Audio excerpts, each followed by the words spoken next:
Hey everyone, and welcome to this explainer. I'm so excited you're hanging out with me today because we're about to unlock something literally magical. We're going to figure out exactly how we share our biggest ideas, our wildest thoughts, and our feelings with the entire world. It's all about the power of communication. And trust me, by the end of our time together, you're going to have some amazing new skills in your toolkit. But first, we got to play a quick imagination game.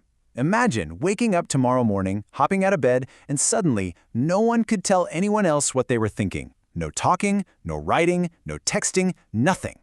How in the world would you ask for help if you couldn't reach a high shelf? Or how would you invite your best friend to your birthday party? Without a way to share our thoughts, well, learning, playing, and just living together would be really, really tough. And that is exactly why we desperately need communication. To put it simply, communication is just sending and receiving messages so people can understand each other. Think of your teacher explaining a really cool science experiment, or picture yourself just sitting around joking with your friends at lunch. Whenever two or more people swap information, boom, communication is happening. Now, what's really interesting about this is we can basically split communication into two main teams, spoken and written. Spoken communication is exactly what I'm doing right now, using your voice. It's super fast and the other person hears you immediately. It's just like when you're laughing and talking with your best friend. On the flip side, written communication uses written words instead of your voice. You can read it way later and it creates a permanent record. That means it sticks around. You'd definitely use this if you were sending out a super cool birthday invitation. Okay, pause for a second. It's time for a quick quiz. I want you to think really hard. Which type of communication creates a permanent record that you could literally save and read again tomorrow? Is it spoken or is it written? Did you guess written communication? If you did, you nailed it. Because it's written down, it can basically last forever. All right, let's jump straight into section 1, writing great letters. Letters are one of the absolute best tools in our communication toolbox. But did you know there are actually two totally different kinds of letters? First up, we have the informal letter. This is the kind you'd write to your family or your friends, like, say, your grandma. It has a super friendly, totally relaxed tone. Then we have the formal letter. You'd write this one to someone in charge, like your school principal or the librarian. It has a very polite tone and gets right to the point. I mean, think about it. You wouldn't use the exact same slang with your principal as you would joking around with your grandma, right? So how do we actually build a letter? It's kind of like following a really fun recipe to bake a cake. There are 5 easy steps. Step 1, always put your address and the date right at the top. Step 2 is your greeting, just saying a nice hello. Step 3 is the body. This is the biggest part, the actual meat of your message. Step 4 is the closing, where you wrap the whole thing up nicely. And finally, step 5 is your signature, where you sign your name at the very bottom so they actually know who it's from. Check out this beautiful model of an informal letter. Notice how it kicks off with a super friendly greeting, "Dear Grandma." And listen to the body of the letter. It's sweet, it's relaxed, it's just thanking her for an awesome birthday gift. Down at the bottom, the closing says something warm, like lots of love, right before the signature. It perfectly matches that friendly, chill tone we just talked about. Now, compare that to a formal letter. This one is to a school principal asking for a few days off. See the big difference here? It is incredibly neat, super polite, and it gets straight to the point. The greeting might be something like, "Respected Principal," and the closing says, "Yours sincerely." Notice how the spelling is absolutely perfect, and there are no silly jokes or slang. It's totally respectful and crystal clear. Moving right along to section 2, let's do an interview. Since we just totally mastered written words, let's shift gears enthusiastically into the exciting world of spoken words. An interview is a conversation where someone asks questions to collect information from someone else.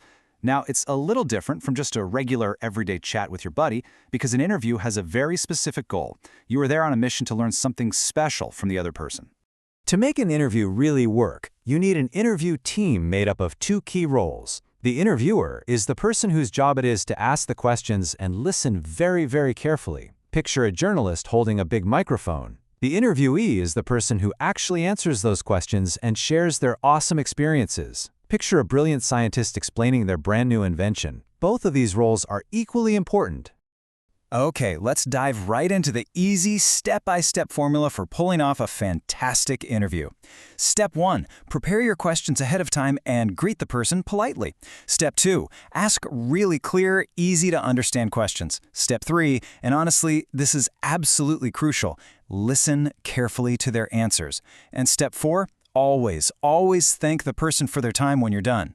Now, to make sure your interview is a total smash hit success, you've got to follow these golden rules. Be polite. Speak clearly so they can actually hear you. Ask clear questions. And the biggest, most important rule of the whole shebang, never ever interrupt the person while they are speaking. Always let them finish their complete thought. Because you know the type of questions you ask really matters. For instance, a poor question would be something like, "Do you like sports?" The person might just say yes and totally stop talking. Kind of boring, right? But a good question sounds more like, "What is your favorite sport and why do you like it?" By using open-ended words like who, what, where, when, why, and how, you're practically inviting the person to tell you an awesome story. But hey, if you're the interviewee answering the questions, you've got a big job to do too. Just answering "yeah" doesn't help the interviewer out at all. Instead, a great answer sounds like this. In my opinion, teamwork is the most important part of football because, see, using full sentences and fully explaining your thoughts makes the whole interview so much more fun for everyone listening. Let's bring this all to life, shall we? Imagine a real interview between a reporter and a world-famous football player. The reporter starts with a super polite greeting, then asks a really great why question about practice. The football player doesn't just nod. He answers with full, complete sentences, sharing all these cool, inspiring details about teamwork. And then the reporter wraps it up with a lovely thank you at the very end. Perfect execution. And finally, Section 3, Good Skills in Body Language. Let's talk about body language, which is sort of the secret ingredient to great spoken communication. Someone showing good body language is smiling naturally, sitting up straight, and making eye contact to show they are genuinely listening. But someone with poor body language, they're looking away, fidgeting with their hands, maybe slouching way down in their chair. I want you to point at the screen right now. Which of these two people would you rather talk to? The one actually paying attention, right? For sure. Body language shows respect. So, the crucial point we're taking away here is that we have so many amazing ways to connect with each other. Just to quickly recap, we learned all about letters, which are written down, meant to be read later, and organized nicely into paragraphs. And we compared them to interviews, which are spoken out loud, happen in real time, and are built entirely out of questions and answers. Honestly, both are just incredibly powerful tools for sharing information. Which brings us to our final challenge just for you. Who will you interview or write a letter to today? Seriously, maybe you could write a sweet, informal letter to your cousin. Or you could pretend to be a big-time journalist and interview your parents about their very favorite childhood memories. You've got all the skills you need now, so go out there and start communicating like an absolute pro. Thanks so much for joining me on this explainer, and have an awesome time communicating.